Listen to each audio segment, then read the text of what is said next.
Começa agora mais uma edição do Política em Pauta, o podcast do jornal Estado de Minas, que discute os bastidores e as notícias mais importantes do poder aqui em Minas Gerais e no Brasil ao longo da semana. Essa edição é gravada na sexta-feira, dia 11 de abril. Meu nome é Bernardo Estilac, sou repórter da editoria de política do jornal Estado de Minas. E hoje estou aqui de novo com a Alessandra Mello, também da editoria de política. Tudo bem, Alessandra? Tudo bem, bom dia, prazer a todos. Bom, e com a Larissa Figueiredo também, nossa colega de editoria, para poder comentar as notícias mais importantes da semana. Tudo bem, Larissa? Tudo bem, bom dia, Bernardo, bom dia, Ale.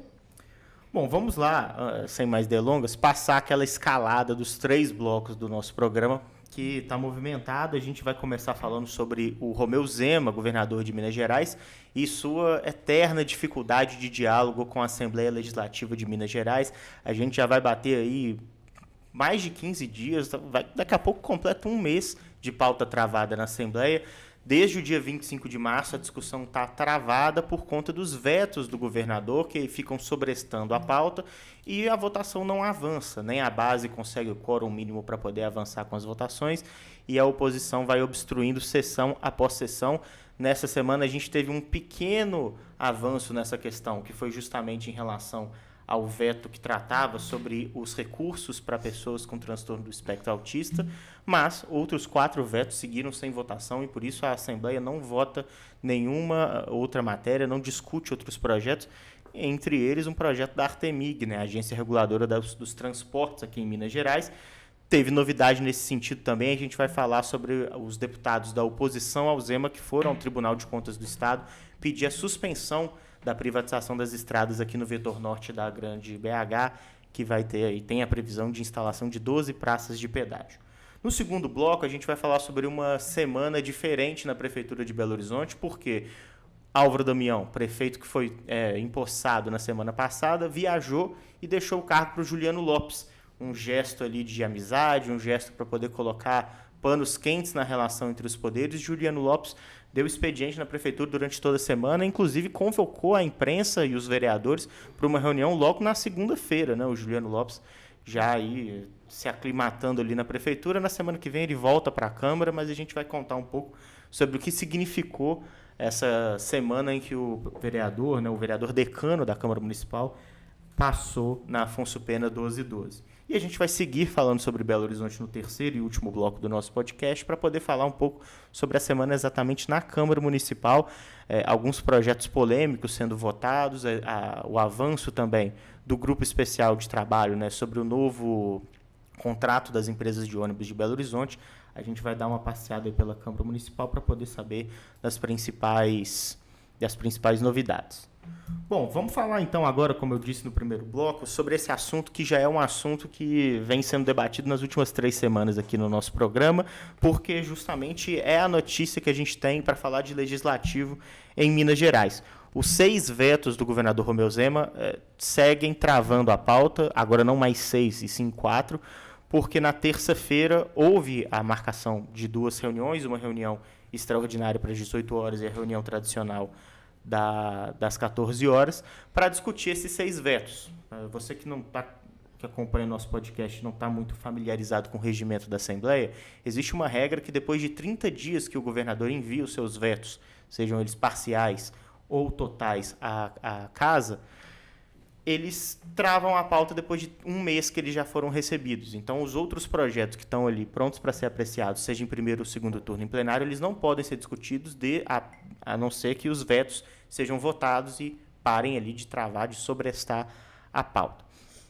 Esses vetos eles já eram um problema porque a base já vinha travando a pauta, obstruindo, a oposição vinha obstruindo a pauta, já antes da questão da Artemig, né? Porque eles queriam discutir em paralelo os projetos que tinham sido apresentados à Assembleia para poder proibir a instalação de pedágios na Grande BH. Como a base governista, que está em peso nas comissões da Casa, estava sempre pedindo vista do projeto, utilizando de mecanismos do regimento da Casa para poder travar esses outros projetos, a oposição também utilizou dos seus instrumentos regimentais para poder travar a votação da Artemig no plenário. Resultado, a Artemig não foi votada, os vetos entraram, travaram a pauta e os vetos também não estão sendo votados. A gente falou na semana passada que um dos vetos específicos do Zema era sobre um projeto de revisão do plano plurianual, que determina ali as diretrizes orçamentárias de 3 anos do governo do Estado. E nessa revisão tinha alguns pontos que o governador Zema vetou, e um dos pontos era justamente o envio de recursos para tratamento, para o apoio, o amparo a pessoas com transtorno do espectro autista.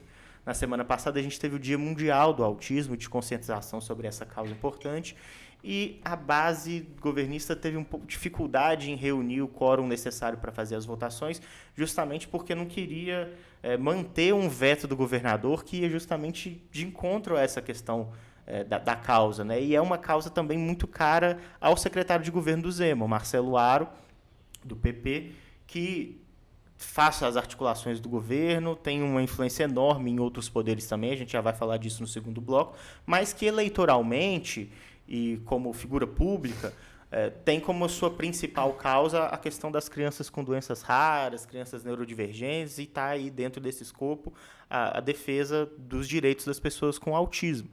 Então, para o próprio Marcelo Aro ficava um pouco complicada essa manutenção, né? A base orientar a manutenção do veto do governador Romeu Zema dentro da Assembleia.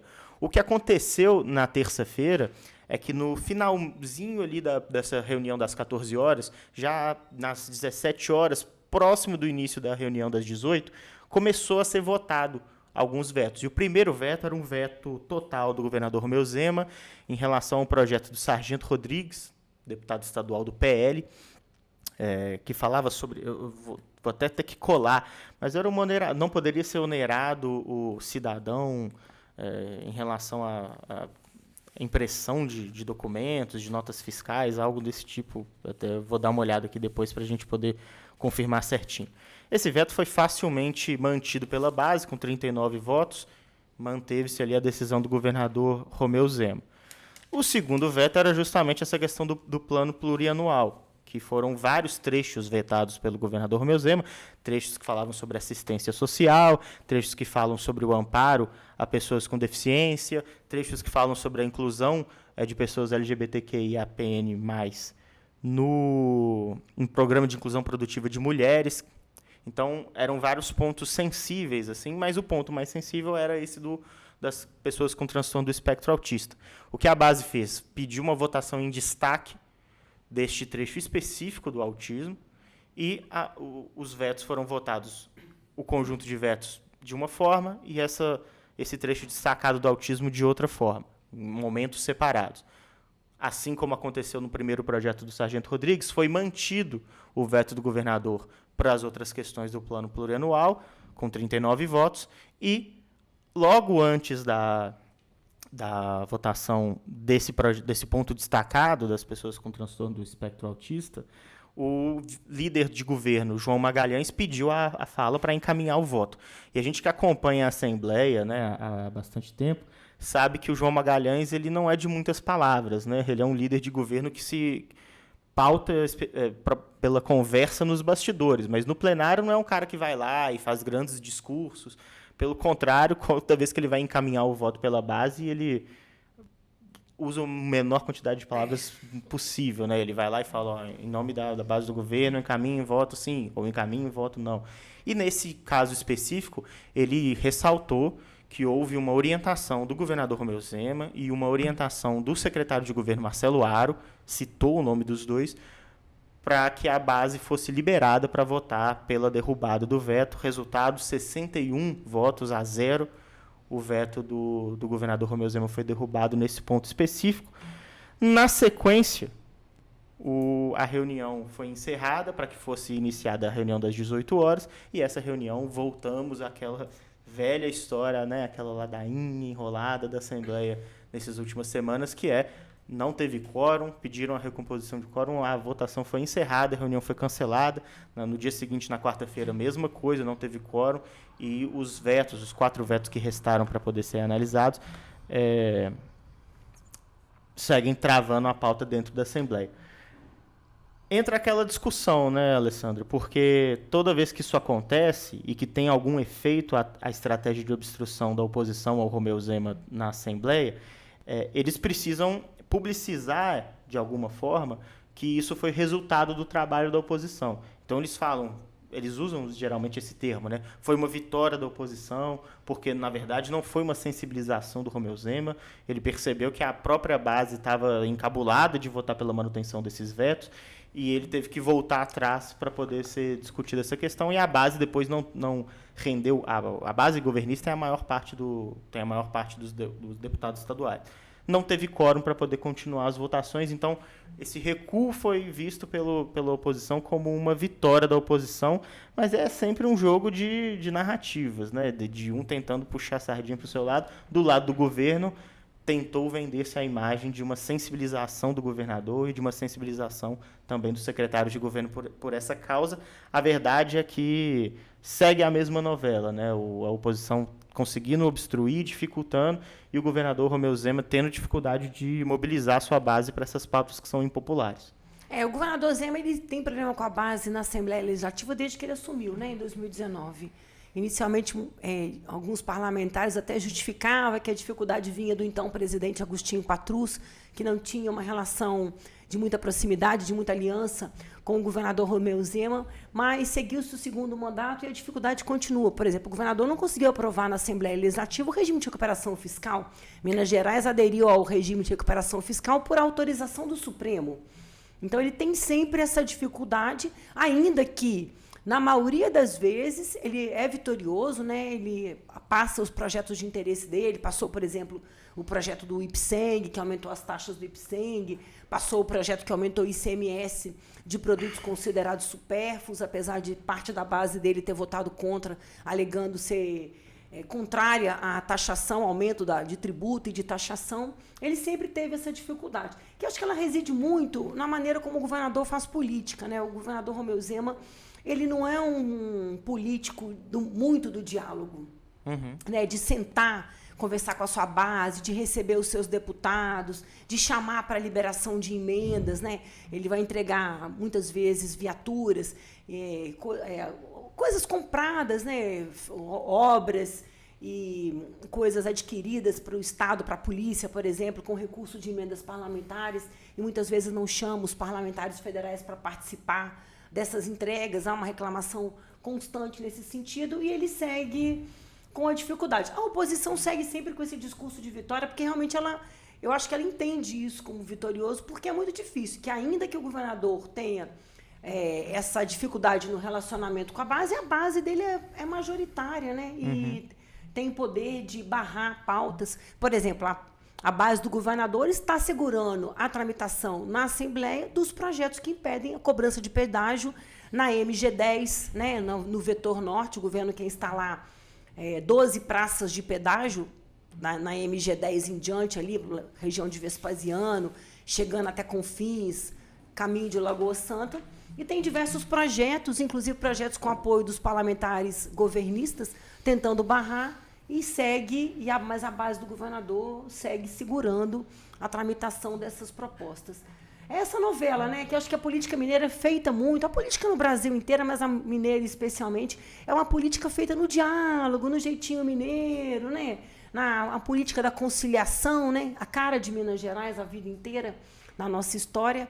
E o governador tem essa dificuldade. Agora, trocou novamente o secretário de governo dele, agora é o Marcelo Aro. Foi até uma surpresa esse veto, né? Quando o veto, a criação desses centros regionais de autismo, foi uma surpresa, porque essa é uma causa, digamos, a principal causa do secretário de governo Marcelo Aro é essa, as doenças raras, as crianças neurodivergentes. Ele tem uma filha portadora de uma doença rara. Então, foi até uma surpresa que esse veto tenha sido feito, mas acabou que foi derrubado, nessa estratégia aí de também não parecer muito a derrota, né? Então, o próprio João Magalhães, que é o líder do governo, encaminhou pela derrubada do veto, e o governador segue aí. Não tem nenhum projeto importante na pauta, a não ser a Artemig, né, por agora. Tem o projeto do IPSM, o Instituto de Previdência dos Servidores Militares, que o governo quer aumentar a alíquota que ele cobra do policial militar e reduzir a que ele paga em contrapartida. Mas esse projeto é um projeto parado desde maio do ano passado. É um projeto polêmico. E acredito que, então, tirando Artemig e PSM, que são os projetos mais importantes do governo agora, não tem nada assim de muita relevância. Mas o governador segue, né, desde sempre com essa dificuldade. Bem como a lei pontuou, essa dificuldade ela existe desde sempre, desde quando ele assumiu aqui o Executivo Mineiro, mas é importante a gente também pontuar que ele tem estado muito ausente, né? Então já existe uma dificuldade e ele também tem se ausentado de fazer política, e eu digo geograficamente mesmo. No último domingo, né, dia 8 de abril, ele esteve em São Paulo ao lado de governadores, né, alinhados ao ex-presidente Jair Bolsonaro, junto do próprio Bolsonaro, e disse que tinha agendas, em entrevista a outros colegas de imprensa, ele disse que tinha agendas em São Paulo, né, que foi como uma coincidência ele estar ali.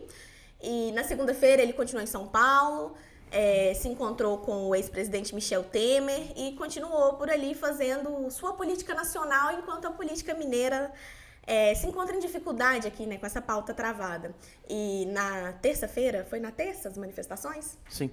Na terça-feira eu fui cobrir, né, a manifestação das forças de segurança pública, né, Polícia Civil, Polícia Militar, os escrivãos de Polícia Civil, enfim, toda a classe que estavam reivindicando pela recomposição salarial, né, de acordo com as perdas inflacionárias, que foi uma promessa de campanha do governador com a classe, ele não teria cumprido, né, ele em nota, a assessoria do governador em nota afirmou que já fez a recomposição de 30%, mas estaria aí faltando, em média, uns 45%, né, 44,9% de recomposição salarial para essa classe, que recebeu também um vale alimentação recentemente, que era uma reivindicação deles, mas eles continuam se organizando para manifestar. Quem é aqui de Belo Horizonte, quem acompanha sabe que é uma manifestação muito comum, fizeram uma no dia 28 de fevereiro, mas ela foi bem expressiva, né, em número de manifestantes, ela foi um pouco mais agressiva também, a gente que estava lá, até as pessoas que estavam por perto ouviram bombas também, não é comum a polícia ter esse tipo de atitude, o pessoal das forças de segurança pública, em geral, essas manifestações mais agressivas, né, como eu disse. E aí, subindo ali para a Assembleia, a manifestação ia se dissipar por lá, né, a gente encontrou os trabalhadores da educação manifestando também na porta da Assembleia e os funcionários da CEMIG, né? Todos ali numa manifestação. Juntaram-se ali as 3 manifestações na porta da Assembleia e aquele caos, aquela confusão. E o governador, onde é que ele estava, né? Essa questão geográfica é interessante que a Larissa fala. A gente já vem discutindo, né, no nosso podcast, até porque saiu matéria no domingo retrasado falando sobre essa agenda nacional do Romeu Zema. Sairá também neste fim de semana, já convido aos nossos ouvintes uma análise das redes sociais que a gente está preparando do governador Romeu Zema, vendo como que ele está mudando o discurso dele, apostando num discurso cada vez mais politizado e eleitoral, e tem dado resultado, né, nas métricas ali das redes sociais.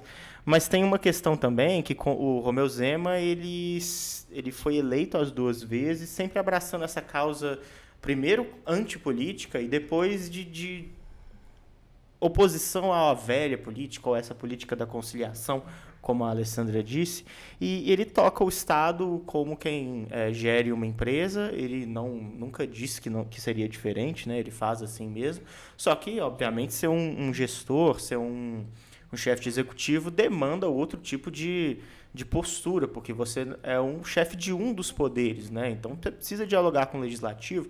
E aí entra a questão geográfica novamente, né? Porque primeiro o governador dá expediente, ou deveria dar, na cidade administrativa, que é muito distante do centro de Belo Horizonte. As manifestações das forças de segurança, em algumas ocasiões, até chegam até a cidade administrativa. Mas é mais difícil mobilizar as pessoas e também não é uma manifestação que causa um impacto na vida da cidade, né? É diferente de fazer uma manifestação no centro, como eles costumam fazer, e geralmente o trajeto envolve a Praça 7, coração ali do hipercentro de Belo Horizonte, num trajeto até a Praça da Assembleia. E é curioso que esse trajeto seja feito até a Praça da Assembleia, porque as entidades de classe, muito também motivados pelo discurso da oposição ao governador Romeu Zema dentro da Assembleia, entenderam que uma das formas de evitar que os projetos do governador passem no Legislativo, ou que as demandas dessas entidades de classe avancem dentro do Legislativo, passa por pressionar e constranger os deputados da base do governo. porque já foi percebido que existe um ruído muito grande na comunicação entre o governo estadual e os deputados da base, e o que eles tentam explorar é no aumento desse ruído, na dificultar realmente que exista uma sintonia fina entre o governador e os principais deputados da sua base. E é o que acontece, é o que a Alessandra já disse. O Zema tem muita dificuldade em passar os seus projetos, inclusive projetos relacionados aos servidores, né? No ano passado a gente cobriu uma longuíssima negociação com os servidores em relação ao reajuste salarial. Foi aprovado também um reajuste abaixo da inflação combinada dos 2 anos, que foi o período em que os servidores do Executivo não tiveram a recomposição, mas um percentual acima do que originalmente o governo tinha proposto, né? Eram 2 percentuais de inflação relativos aos 2 anos. O governo tinha proposto a inflação mais baixa. E, no final das contas, foi aprovado um reajuste um pouquinho maior. Não era o que os servidores pediam exatamente, mas, de novo, o resultado dessa pressão dos servidores nos deputados da base, que ficaram constrangidos de defender com unhas e dentes esses projetos do governador Romeu Zema, e da obstrução, da mobilização, do uso ali dos mecanismos regimentais pela oposição, que faz com que essa pauta na Assembleia sempre seja alguma coisa até cansativa de cobrir e de acompanhar, né? Eu imagino que quem gosta de política está aí há 15, 20 dias com a pauta travada na Assembleia, é maçante, mas faz parte desse trabalho de tentar minar a comunicação entre a base do governo e o Executivo. O governador tem muito problema com o servidor público, né? É um problema do governo Zema, o servidor público. Em função dessa questão salarial, principalmente, a oposição, inclusive, tem alegado que a pauta está travada também por um desejo também que o governo não se move para poder destravar a pauta da Assembleia, porque não quer que a discussão sobre o aumento salarial do servidor público chegue ao parlamento. O governador mandou, o secretário da Fazenda já disse em audiência pública que não há previsão de recomposição salarial para o servidor esse ano. No mesmo dia que o secretário disse isso, o governador mandou uma recomposição só para a educação, que é para adequar o piso da educação ao piso nacional. Então, não tem como fugir, é uma adequação obrigatória, mas não há ainda nenhum movimento para algum projeto de lei no sentido de elevar ou recompor a perda inflacionária, dar o índice inflacionário acumulado do ano para o serviço público. Então, teve essa semana, né, essa discussão também na Assembleia, esse bloco nosso que nós já vamos passar para ele, da questão do salário mínimo. Podemos falar disso também, né? Tá na nossa, bem lembrado, tá na nossa edição de hoje, de sexta-feira. Uma pauta super importante, né? Com certeza, né? Assim, o número é chocante, né? Que 47 mil servidores do Estado de Minas Gerais recebem menos que um salário mínimo, né? É importante ressaltar, inclusive, para que desmistifique um pouco a ideia que as pessoas têm do servidor público, né? Que às vezes é uma ideia de pessoas com privilégios, com trabalhos garantidos, com salários assegurados, elevados, com salários enormes, com penduricados. Isso é a realidade de uma parcela muito pequena do servidor público. Isso, na verdade, isso é uma realidade, no geral, do Poder Judiciário, né? Sim. Que são os maiores salários do Brasil. E que, inclusive, está na pauta da Assembleia. É uma dos projetos que não está sendo discutido. Aumento para os servidores da Justiça Mineira. Que sempre é maior e votado separadamente do servidor do Executivo. Porque nessa mesma discussão que teve ontem na Assembleia Legislativa sobre 47 mil servidores ganharem menos que o salário mínimo, são 13,3% dos servidores, a maioria deles da área da educação, não chegam a receber o salário mínimo de 1.518 todos os meses, recebem abaixo. E também, outro dado que foi revelado, uma matéria feita pelo Núcleo de Dados do Estado de Minas, é que 75% dos servidores de Minas Gerais ganham 4 salários mínimos. Então, isso tira esse véu aí sobre esse tema, que essa ideia errada, né, das pessoas de que o servidor público é um marajá que ganha muito e trabalha pouco. Pelo contrário, você vê que 75% ganham 4 salários mínimos, 13% não ganham nenhum salário mínimo, ou seja, a massa do servidor público ganha um salário baixíssimo.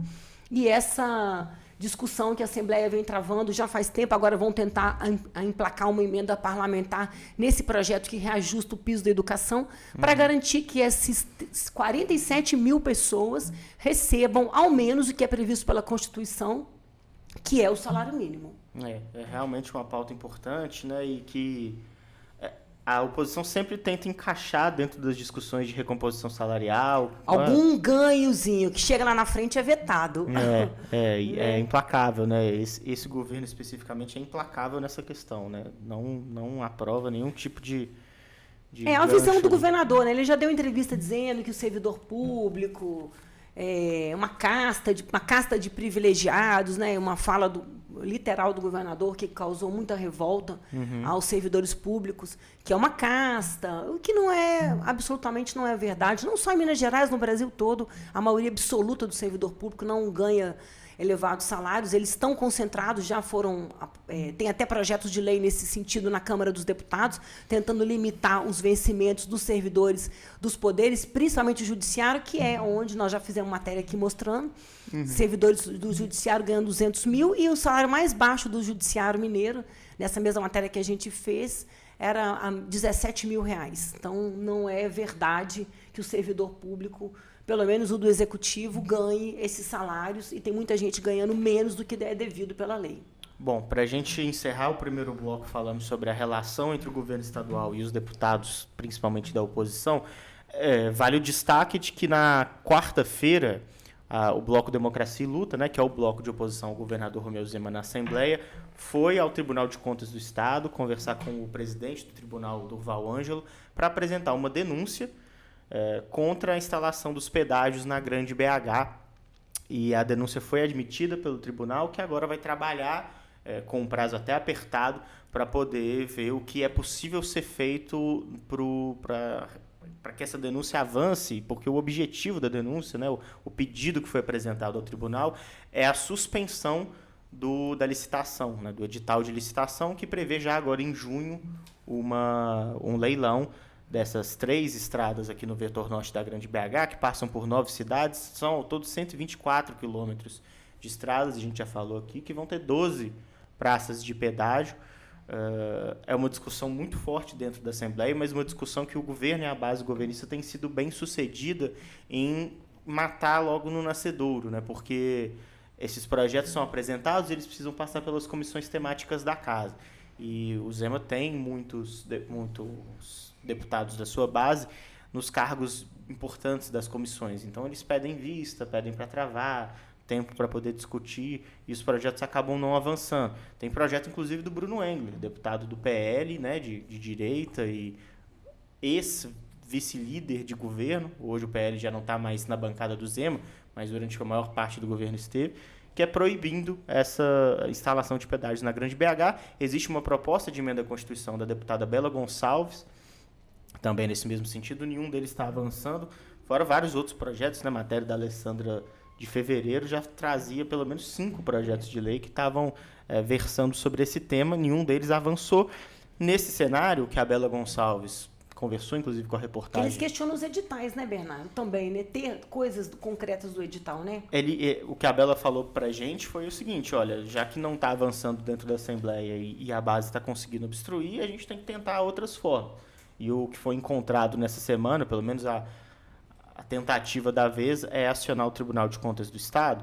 E aí, só para a gente finalizar esse assunto, chama atenção por um ponto da denúncia que foi enviada ao TCE, que foi encaminhada também para a reportagem, que fala sobre 76% do tráfego dessas estradas que vão ser concedidas, dos 124 quilômetros que o governo pretende conceder, é feito por pessoas naquele movimento pendular entre Vespasiano e Belo Horizonte. Que as pessoas moram em Vespasiano, trabalham e estudam em Belo Horizonte, depois voltam para lá à noite e teriam que pagar o pedágio nas duas situações.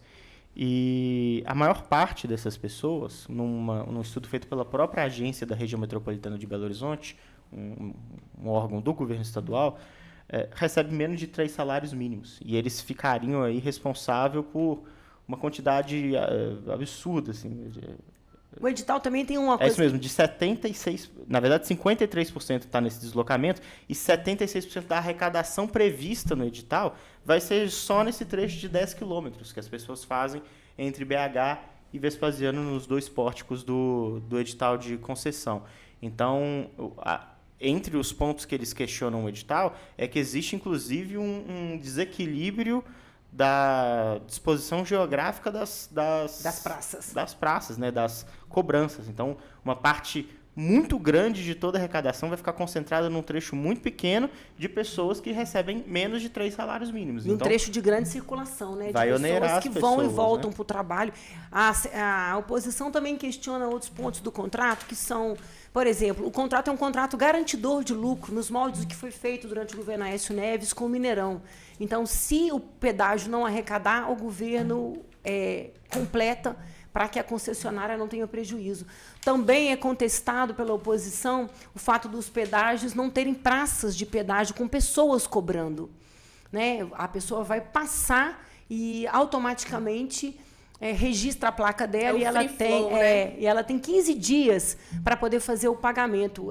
Na audiência pública que teve sobre esses pedágios na Câmara Municipal, a deputada Bela Gonçalves falou sobre isso, e o próprio vereador Wanderley Porto, que está liderando também o movimento via Câmara Municipal para a proibição desses pedágios, impedir a cobrança desses pedágios, ele lembrou que no Rio Grande do Sul, salvo engano, no Sul, um estado do Sul, eu acho que foi Rio Grande do Sul, em que esse sistema de cobrança sem a pessoa lá, não vai nem gerar emprego, né, para a região, não vai nem gerar um posto lá onde fica uma pessoa cobrando, porque a cobrança é automática. As multas explodiram, porque as pessoas passam e esquecem depois de pagar nos 15 dias. Então, a alegação de que o governo ganhará em dobro com os pedágios, ganhará com a concessão, cedendo a exploração por uma concessão, e ganhará também nas multas que serão aplicadas e não serão pagas, porque as pessoas esquecem, não conseguem mexer nos aplicativos para poder pagar, tem toda essa dificuldade, a multa não vai chegar à pessoa, ela vai ter que passar pelo pedágio e tomar a iniciativa de procurar num aplicativo uma maneira de baixar sua multa, fazer o pagamento, o que é um dificultador, né, para quem, inclusive, tem dificuldade, muitas pessoas têm, em mexer com esses aplicativos, com essas tecnologias novas. Então, há também questionamentos em relação aos termos do edital nesse sentido, né? A gente está falando de praças de cobrança em locais que as pessoas passam 2, 3 vezes por dia, né? Então, assim, é até razoável que em algum momento uma cobrança fique perdida, né? Ou se esqueça de pagar. Tem que ver, inclusive, como vai ser administrado esse sistema. São muitas questões, né? A gente deve continuar falando disso nas próximas semanas. Também porque quando todos esses vetos do governador saírem da pauta, a Artemig volta a ser discutida e com ela a questão das estradas volta a ganhar relevância. A gente tem que ver também como vai avançar essa denúncia no Tribunal de Contas do Estado, né? Porque o prazo, como eu falei, é curto, né? Tem mais ou menos 2 meses aí para poder tentar avançar antes do leilão. Agora o tribunal tem barrado, né? Muitas coisas do governo, tem barrado, né? A Bela Gonçalves, inclusive, eu perguntei isso para ela, né? Se vai dar tempo. E ela disse que sim, que já aconteceu no caso agora do Hospital Amélia Lins também, né? IPSM, os recursos do IPSM, o Tribunal de Contas mandou o governo recolher, voltar a recolher a parte patronal. O Tribunal de Contas suspendeu a terceirização da gestão escolar, pedagógica e administrativa, também decisão do Tribunal de Contas, e agora, recentemente, mandou voltar, que o Estado reabrisse novamente o Hospital Maria Amélia Lins, que foi fechado para que a sua gestão fosse entregue a uma entidade terceirizada, né? A gestão hospitalar fosse terceirizada. Bom, vamos para o segundo bloco, então, para poder falar sobre uma semana atípica na Prefeitura de Belo Horizonte, porque quem estava sentado na cadeira de prefeito foi o vereador Juliano Lopes, presidente da Câmara Municipal de Belo Horizonte, que, diante da ausência de Álvaro Damião, ficou trabalhando na Prefeitura de segunda a sexta-feira. Isso foi bastante simbólico e muito importante para a relação entre os dois poderes, porque a gente já contou aqui de como o ano começou conturbado entre Juliano e Álvaro Damião, e esse gesto do Álvaro Damião de fazer uma viagem ao Peru logo na primeira semana dele de governo, né, de prefeito titular empossado após a morte de Fuad Noman, já foi com esse gesto, né, de abrir as portas da prefeitura de fato para o Juliano Lopes, e o Juliano Lopes, né, não se fez de rogado, né? Aproveitou o tempo que estava lá, curtiu mesmo a prefeitura, a função dele, né? Agora ele foi para a prefeitura e logo na segunda-feira, Larissa, já chamou a imprensa e chamou os vereadores para uma reunião essa sim mais simbólica, mas que a gente tem alguns pontos interessantes para conversar. Porque, primeiro, foram um pouco mais de 20 vereadores, né, mais da metade dos vereadores compareceram, e representantes de todos os partidos. Isso é importante de salientar, porque todas as representações possíveis dentro da Câmara Municipal atenderam ao chamado do Juliano Lopes e foram lá conversar com o presidente da Câmara e, até então, o prefeito em exercício. Mas, antes disso, o Marcelo Aro, que é o secretário de governo do Romeu Zema, que a gente já falou, mas também o patriarca ali da família Aro, da chamada família Aro, e responsável pela articulação que deu a vitória ao Juliano Lopes na eleição para presidente da Câmara Municipal, foi também lá na prefeitura numa reunião fechada só com os membros da família Aro e com os novos membros do secretariado do Álvaro Damião. Isso é importante a gente salientar, porque o Rubão, ex-vereador, que agora é secretário de esportes, nomeado dias antes, né, dessa reunião na segunda-feira, e o Marcos Crispim, também ex-vereador, e que agora assume a coordenadoria de vilas e favelas, estavam ali para conversar nessa reunião, nesse petit comitê da família Aro, antes da reunião com os vereadores. Não disseram que foi discutido nenhum tipo de cargo, mas a gente sabe que o Aro já teve secretarias importantes, inclusive a Secretaria de Governo com Castelar Neto, na gestão do Fuad Noman. É interessante, né, Larissa? Porque a gente já discutiu que um dia depois da eleição para prefeito no segundo turno, o Aro já tinha anunciado os 23 vereadores que iriam apoiar o Juliano Lopes numa reunião na casa dele, né, num jantar. E agora, um dia de Juliano Lopes na prefeitura e o Aro estava lá de novo. Ele não perde tempo, né? Assim, ele está sempre trabalhando para poder fazer a sua articulação, fazer o seu impacto político se fazer valer na prática, né? E o Juliano Lopes, né, eu gosto sempre de ressaltar aqui que a relação dele com o Damião ela evoluiu muito, né, nos últimos 4 meses. O Damião saiu de pateta maior para meu querido amigo. Então, nesse gesto aí, como o Bernardo bem pontuou, né, botou uns panos quentes ali na relação, e o Legislativo tomou conta ali da Prefeitura, né, o Damião, que veio da Câmara também, foi uma sinalização importante, que tem um diálogo muito interessante com a Câmara, apesar dos pesares, né, de toda a dificuldade que ele teve ali após essa derrota, né, para tentar eleger o Bruno Miranda como presidente da Câmara. Ele tem um diálogo muito interessante com a Câmara, né, sempre teve, e agora assumindo a Prefeitura, ele segue dando essa sinalização de que isso vai continuar, né. E, enfim, são gestos simbólicos, né, mas o Juliano Lopes, ele esteve aqui Em Minas, né, em entrevista com o Carline, e aí ele falou sobre essa gratidão com a família, né? Tanto a família dele, né? No caso, que ele falou que ia chamar a mãe para tomar um café, ia levar as tias dele lá, pessoas que fazem parte, né, dessa trajetória dele pessoal, mas também levou a família Aro, né? Esse grupo político aí. E aí a deputada, né, Nelly Aquino, que também está sempre presente na eleição da mesa diretora, né, no dia 1º de janeiro, ela compôs a mesa ali das autoridades, ela esteve presente ao lado do secretário Marcelo Aro. E, enfim, esse grupo todo esteve lá, tanto a família biológica do Juliano Lopes, quanto a família Aro, esse grupo político aí. Nós tivemos também uma reunião do Juliano Lopes com o secretariado para entender como que estava ali a questão da gestão da prefeitura mesmo, e parece que ele levou a missão a sério, né, Bernardo? Ele assumiu mesmo o papel, né? Vestiu a camisa de prefeito, né, Alessandra? Até porque a Secretaria de Educação, por exemplo, uma das mais importantes, ainda está vaga. E outras secretarias estão em jogo. Então, esse contato mais próximo do Juliano Lopes nessa semana pode dar ares que não são exatamente simbólicos, mas ares práticos a esse período que ele passou dentro da prefeitura. Tem muitas pastas ainda para serem ocupadas. O prefeito Álvaro Damião anunciou na semana passada parte do seu secretariado, dizendo que faria mudanças pontuais, mas claro que novas mudanças virão, porque é preciso acomodar os aliados. Foram 12 partidos, né, que apoiaram a eleição do Fuad no segundo turno, ao todo, juntando os que já vinham no primeiro turno com os que aderiram no segundo turno. São 12 legendas, então elas precisam estar acomodadas aí dentro, né? Essa pasta cobiçadíssima está vazia. O secretário da Educação foi afastado por determinação do Supremo, acusado de envolvimento em esquema de corrupção na Bahia. Ele é do União Brasil, então esse é um cargo disputadíssimo. Aliás, um cargo que vira e mexe em Belo Horizonte é trocado, né? tivemos já muitos secretários de educação.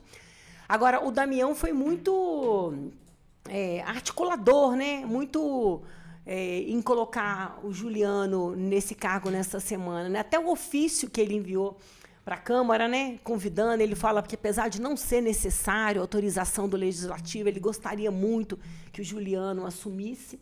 Então, já mostra aí que essas conversas foram amenizadas nessa disputa com a família Aro, que o Juliano é hoje o representante maior dentro da Câmara, porque preside o Legislativo Municipal.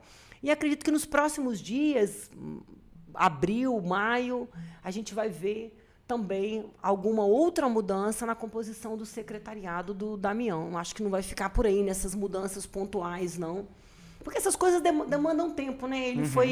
O Damião assumiu de maneira, de repente, apesar do Fuad estar doente, ter sido internado desde o ano passado, e a última internação dele ter sido no começo de janeiro, e ele ficou hospitalizado até o seu falecimento. Damião só se tornou prefeito, de fato, na semana passada e após a morte do prefeito. Então, essas conversas ainda vão sendo acomodadas aí para ver quem vai ficar com esses cargos mais importantes, as pastas mais cobiçadas: saúde, educação, né, SUMOB, mobilidade urbana, que são as pastas em que os vereadores... E o que não falta, né, Ale, são aliados para acomodar nessas pastas importantes aí. Tanto os partidos de esquerda que entraram para apoiar o Fuad, o Damião, durante a eleição, né, que estão aí esperando o momento de assumir essas cadeiras, quanto a própria família Aro também, por uma questão de governança na Câmara mesmo. É muita gente para pouco cargo, né? Embora sejam muitos cargos, mas os pretendentes são ainda mais numerosos. É interessante isso que a Alessandra falou também, porque o próprio Juliano Lopes destacou isso muito na entrevista coletiva que ele deu na segunda-feira, sobre essa não necessidade de que ele fosse colocado no cargo de prefeito em exercício, né? A lei orgânica do município não prevê que, por esse período da viagem do Álvaro Damião, ele precisasse assumir o cargo, mas o Álvaro Damião fez questão. O Juliano Lopes diz o seguinte: primeiramente, eu sou agradecido a Deus, a minha família e às pessoas que me confiaram o voto lá atrás na eleição do ano passado. Também agradeço o gesto do prefeito Damião, porque, na verdade, ele não precisava passar a prefeitura, já que a lei orgânica obriga apenas após 15 dias. Então, estou muito feliz nesse momento e fiz questão de chamar todos os vereadores para que a gente possa conversar um pouco sobre a prefeitura. A Fernanda Pereira Altoé, vereadora do Partido Novo, que é a primeira vice-presidente da Câmara, também estava lá, deu entrevista ao lado do Juliano Lopes, né, porque esse movimento vai puxando as pessoas de cargos, e nessa transição de Juliano para prefeito, ela virou a presidente em exercício da Câmara Municipal durante a semana também. Então tem toda essa questão diplomática, né, entre eles ali, política mesmo.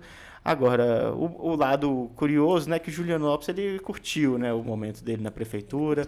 Ele falou aqui para a nossa entrevista. E ele levou a mãe e as tias? Levou a mãe, as tias. Ele falou pro Carline aqui na Alterosa, né, aqui no Portal UAI também, no programa Em Minas, como a Larissa falou, que até se emocionou, né? Ele termina a entrevista chorando, dizendo que era um sonho para ele levar a mãe para tomar um café na prefeitura. Qual vereador não sonha em ser prefeito, né?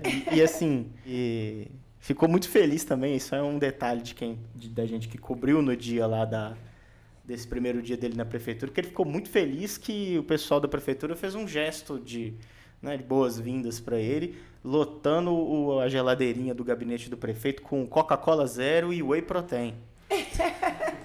O Juliano Lopes, para quem não sabe, é professor de educação física, árbitro de futebol, e está sempre com o shape em dia. Ele comentou assim, né, com alguém em voz alta: nossa, eu fiquei feliz demais, porque minha geladeira tá cheia de Coca Zero e Whey Protein. E aí foi perguntado na entrevista, né, uma repórter colega nossa perguntou para ele, e ele falou: eu tento manter minha dieta sempre, eles fizeram essa gracinha para mim, fiquei feliz.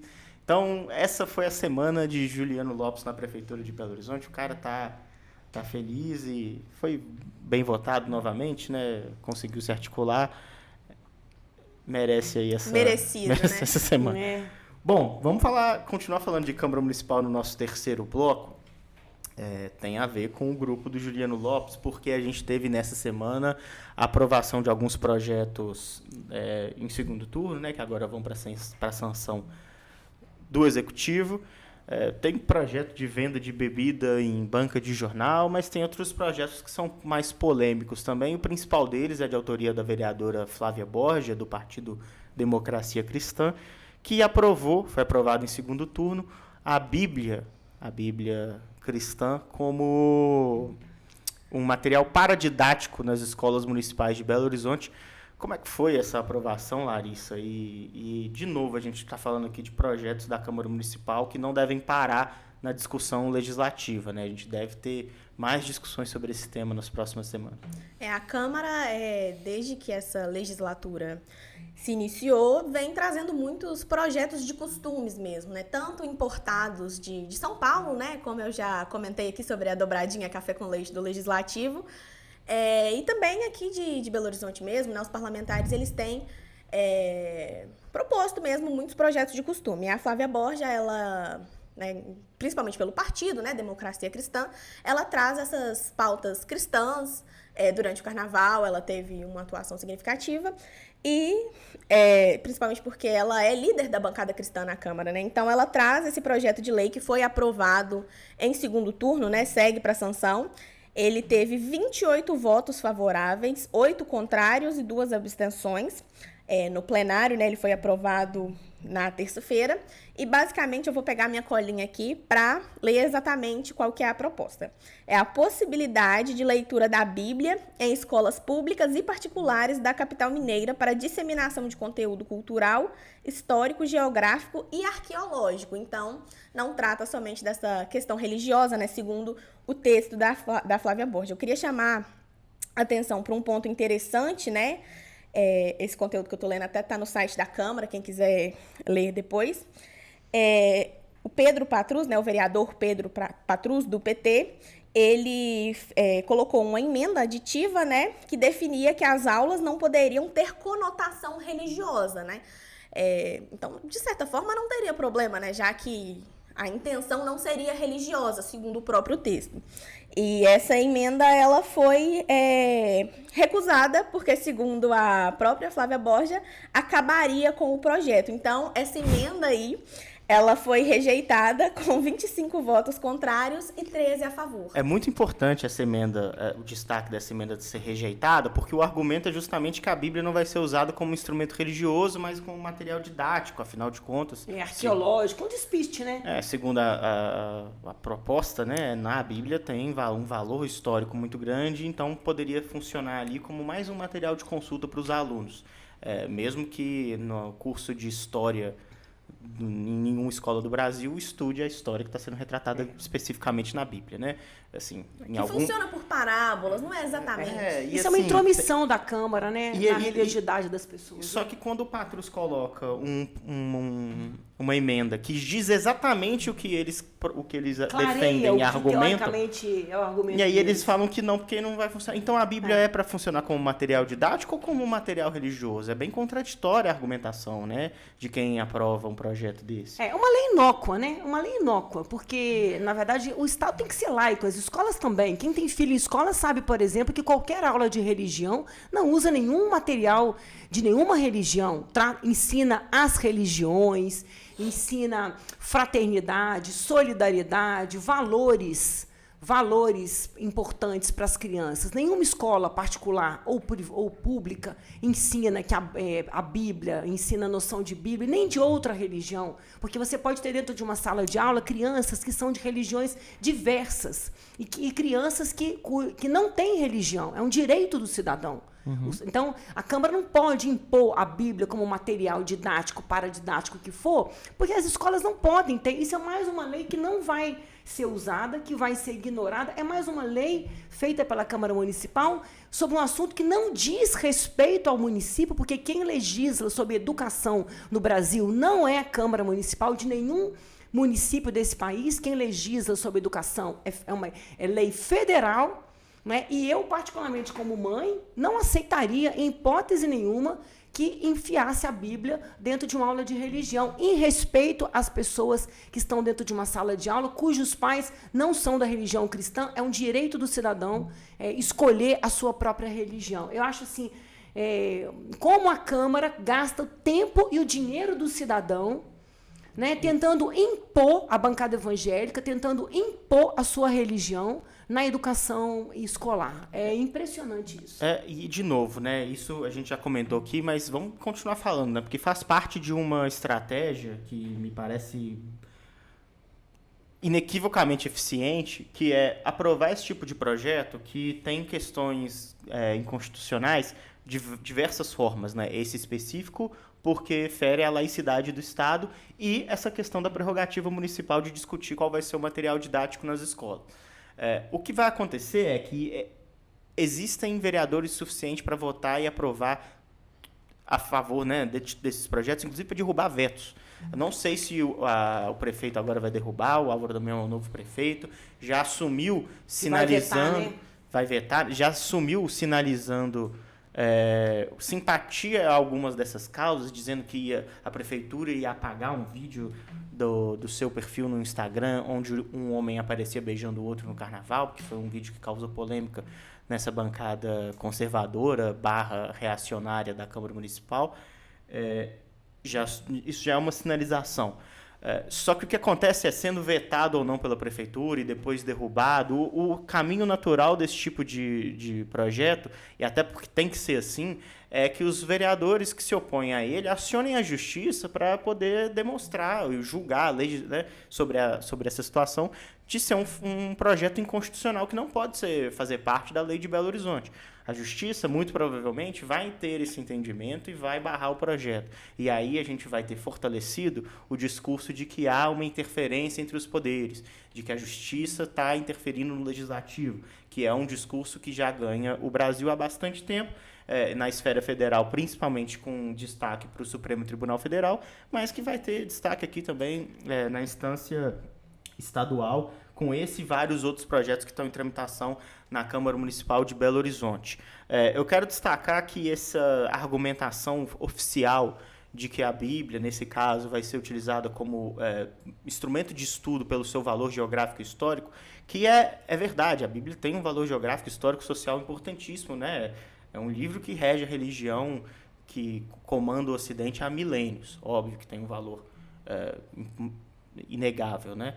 Mas essa é uma argumentação formal, oficial, que eles usam dentro do parlamento, que não é a argumentação verdadeira, que eles usam para comunicar, inclusive, com seus eleitores. A Flávia Borja tem no Instagram dela, e eu convido quem quiser ir lá acompanhar, uma das argumentações que ela utiliza para poder aprovar esse projeto dela, ela usa um vídeo de uma professora negra, uma mulher negra, dizendo na escola que deu uma aula sobre a cultura ancestral africana no Brasil, trazida por centenas de anos de escravidão, né, de pessoas que foram contra a sua vontade trazidas para o Brasil e que, numa forma de resistência, mantiveram suas raízes culturais, e que crianças negras, quando ouvem né, tem materiais de discussão sobre isso na sala de aula, se sentem representadas, se sentem de alguma forma acolhidas por um ambiente escolar, dentro de um cenário, o cenário da sociedade brasileira, que alija elas de entender e compreender a própria história, porque, inclusive, a história africana não é devidamente retratada nos livros didáticos que existem no Brasil. E aí ela usa esse vídeo para poder dizer, pode ter coisa de terreiro, então vai ter Bíblia, assim. Não é isso que está no vídeo, basta ver o vídeo. Então, assim...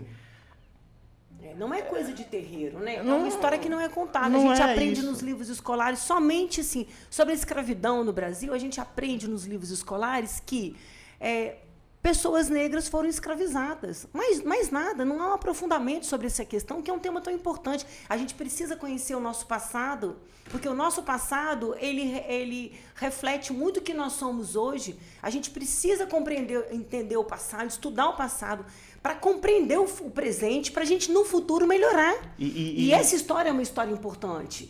E a argumentação segue absurda, né, Alessandra? Ela segue assim, próximo post da vereadora. um estado dos 50 estados que compõem os Estados Unidos aprovou o uso da Bíblia nas escolas. Aí ela faz um silogismo assim, os Estados Unidos é a 7ª melhor educação do mundo. Por que a gente não vai querer isso aqui no Brasil? Não tem correlação nenhuma com a Bíblia, é um estado, não tem nada a ver.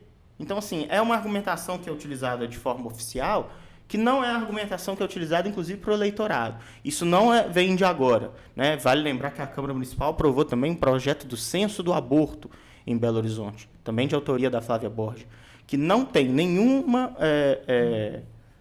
objetivo prático a não ser divulgar os locais onde se faz aborto nas pouquíssimas situações em que ele é legalizado no Brasil.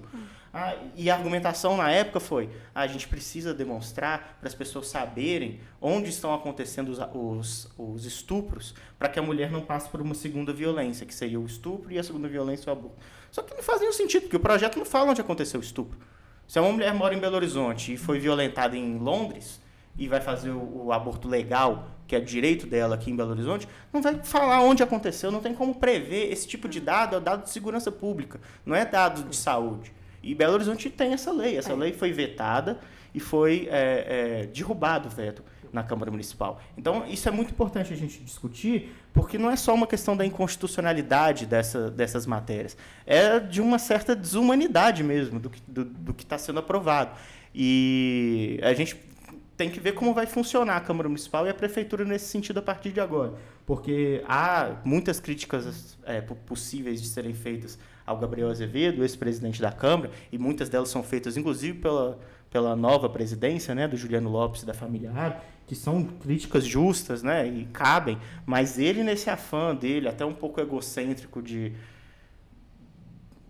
ter um amor, uma paixão pelo cargo que ele tinha de presidente da Câmara Municipal, barravam no nascedouro muitos desses projetos que eram perda de tempo e perda de dinheiro do contribuinte, que a gente vai gastar horas discutindo isso, gente. A gente vai gastar horas discutindo isso aqui e na Câmara Municipal. São projetos que não cabem ao município, não são de competência do município. Enquanto isso, os ônibus estão sem ar-condicionado, não tem trocador, a cidade está com várias ruas sujas, não tem ainda um secretário de educação, tantos temas importantes para a gente discutir na cidade. Agora, essa questão também, só para fazer uma lembrança que acho que é importante, que a gente teve também uma polêmica com um outro livro essa semana. Só voltando aqui, não tem a ver com a Câmara Municipal, não, mas o deputado estadual Caporeso pediu a retirada, a proibição do Avesso da Pele, um livro do Jefferson Tenório, ganhador do Jabuti, do Prêmio Jabuti, o mais importante prêmio da literatura brasileira, também alegando cenas de sexo e retirando. Quer dizer, queimam-se os livros, né? Queimam-se os livros de literatura e vamos ficar só com a Bíblia como sendo o único material nosso de leitura e tudo mais, e seguimos assim a sociedade dessa maneira. Com certeza será muito boa, gente. Só que não, obviamente. Eu aproveito aqui que a gente já fez quando eu vi, né, que ia entrar em votação esse projeto, pedi na Câmara Municipal, né, para assessores de vereadores na Câmara Municipal, uma relação dos projetos que hoje tramitam na casa e que em algum momento a gente vai acabar tendo que falar disso aqui também, que é o seu dinheiro, você Belo Horizontino, que está sendo gasto para poder discutir esse tipo de coisa. Projeto de lei anti-rap, a lei anti-Oruan, que proíbe o financiamento público para shows, eventos e artistas que façam apologia ao crime organizado e uso de drogas, que também, né, como a Larissa falou, é inspirado no projeto paulista. Tá. Que aí já vai para o segundo turno, né? Tá. Projeto que proíbe crianças no carnaval e em paradas LGBT+. Projeto que altera o sistema municipal de cultura, que muda questões importantes, né, da política cultural de Belo Horizonte sob esses padrões conservadores.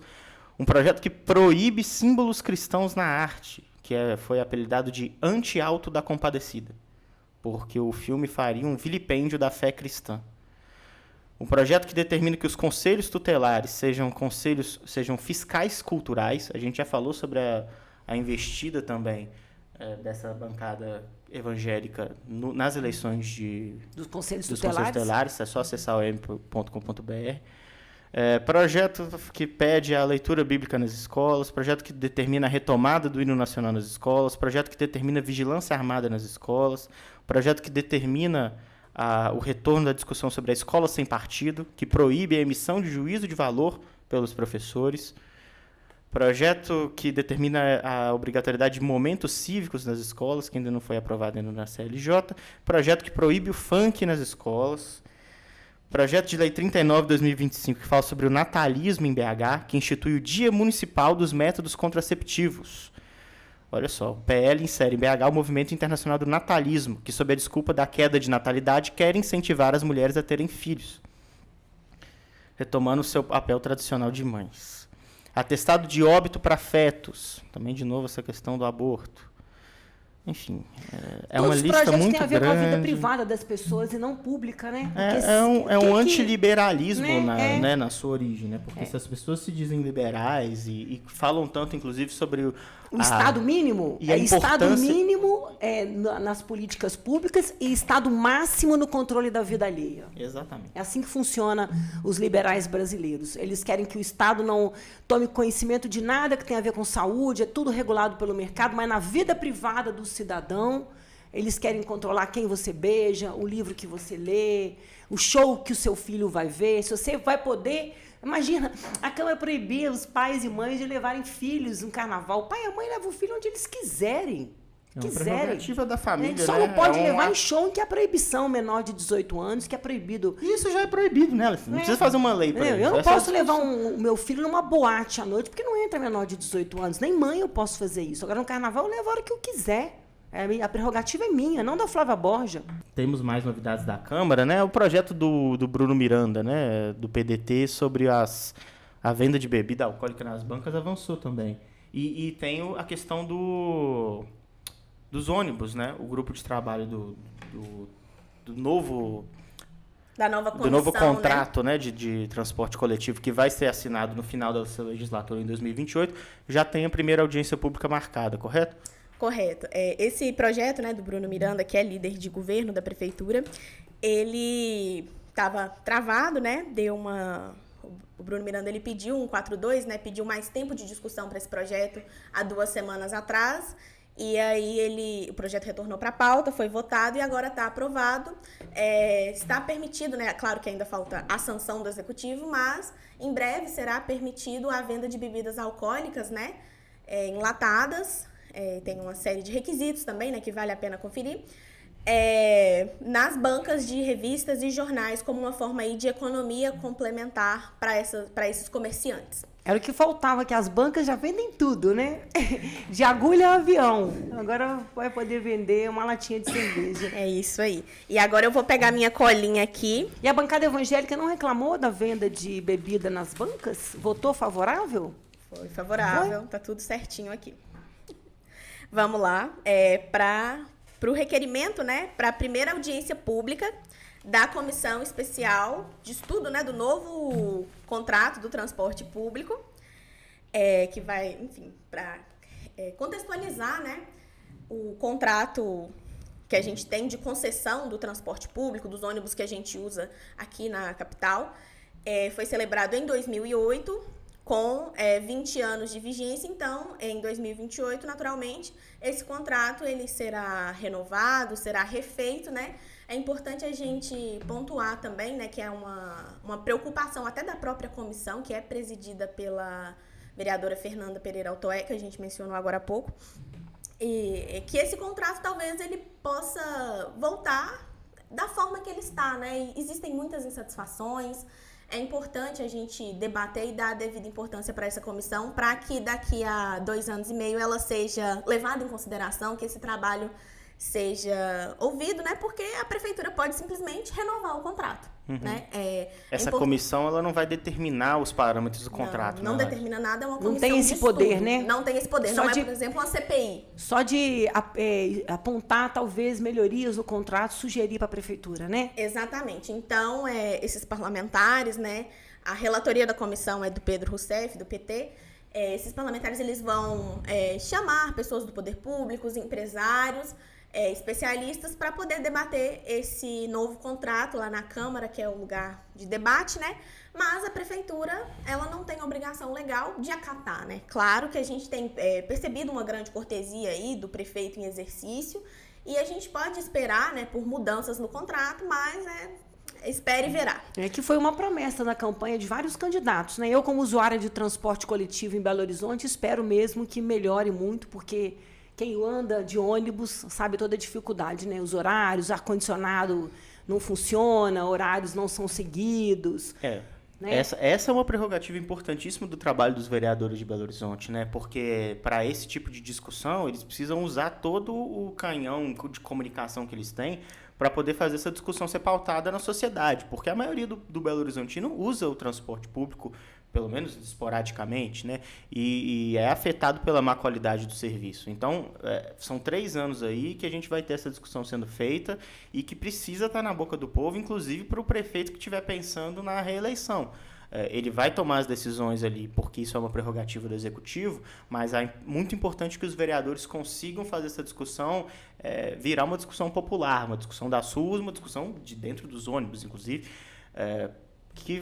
sobre o que eles conseguirem apontar de fraude nos contratos, de defeitos nos contratos, de problemas que podem ser resolvidos a partir da elaboração de um novo termo.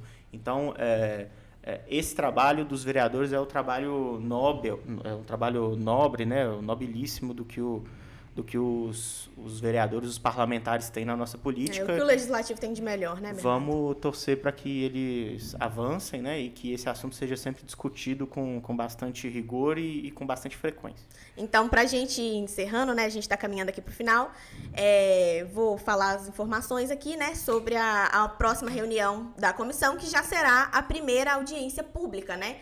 E aí fica o convite para quem quiser participar, para quem quiser acompanhar os trabalhos dessa comissão, que é importantíssima. Será no dia 22 de abril, às 15 horas, na Câmara Municipal. E as pessoas que foram convidadas, né, é importante a gente destacar que elas foram convidadas e não convocadas, então elas podem ou não ir, né, mas é importante que todos participem, né? Primeiramente, o senhor Bruno Pacelli, né, secretário municipal de Planejamento, Orçamento e Gestão. O senhor André Reis, secretário municipal de Política Urbana da Prefeitura. Guilherme Willer, secretário municipal de Mobilidade Urbana. A senhora Deuswit Matos Pereira de Assis, presidente, substituta e diretora de ação regional da BH Trans, né, empresa aí que rege esse contrato, cuida desse contrato, e o senhor Rafael Murta Rezende, que é superintendente da Superintendência de Mobilidade do município de Belo Horizonte, a SUMOB. Então, é importante a gente até voltar ao ponto de que essas pessoas, elas participaram aí da dança das cadeiras, né, que o Álvaro Damião fez recentemente, com destaque para o secretário André Reis. Então, talvez elas não sejam as pessoas mais adequadas no momento para dar informações detalhadas, mas eu acredito que para receber instruções e começar a construir a partir daí o novo contrato, né, será muito interessante. E tem transmissão, né, Larissa, dessa audiência, né? Geralmente é transmitida pelo YouTube da Câmara Municipal. Quem quiser acompanhar. Isso mesmo. E a gente vai falar dela aqui também, então acompanhe o podcast Política em Pauta. Essa edição do dia 11 de abril vai ficando por aqui. Você acompanha as principais notícias de Belo Horizonte, do interior de Minas, de todo o estado e também do Brasil no am.com.br, também na nossa edição impressa diária. Acompanhe também no audiovisual do canal Portal UAI, né? A gente tem as notícias mais importantes também aqui, os cortes desse e de outros podcasts da casa. É só você ficar de olho também no seu tocador de podcast favorito. A gente está lá toda semana. Inclusive é importante um recado, na semana que vem, por conta do feriado, né, de Semana Santa, a nossa edição vai ser na terça-feira. Semana importante, né, porque também tem o dia 21 de abril, o dia de Tiradentes, então tem as honrarias concedidas pelo governo do estado, e a gente vai comentar sobre esses assuntos. Vai ser um pouquinho mais cedo, a pauta vai ficar um pouquinho mais curta, né, porque não vai depender do que vai acontecer nesses próximos dias, mas você não vai ficar sem o Política em Pauta da semana. Larissa, queria agradecer novamente a presença, até a próxima edição. Até a próxima, obrigada, Bernardo, Alê. Obrigada. Ale, obrigado pela participação. Obrigada, valeu. Semana que vem estamos de volta. Em té. Valeu, gente. Até a próxima.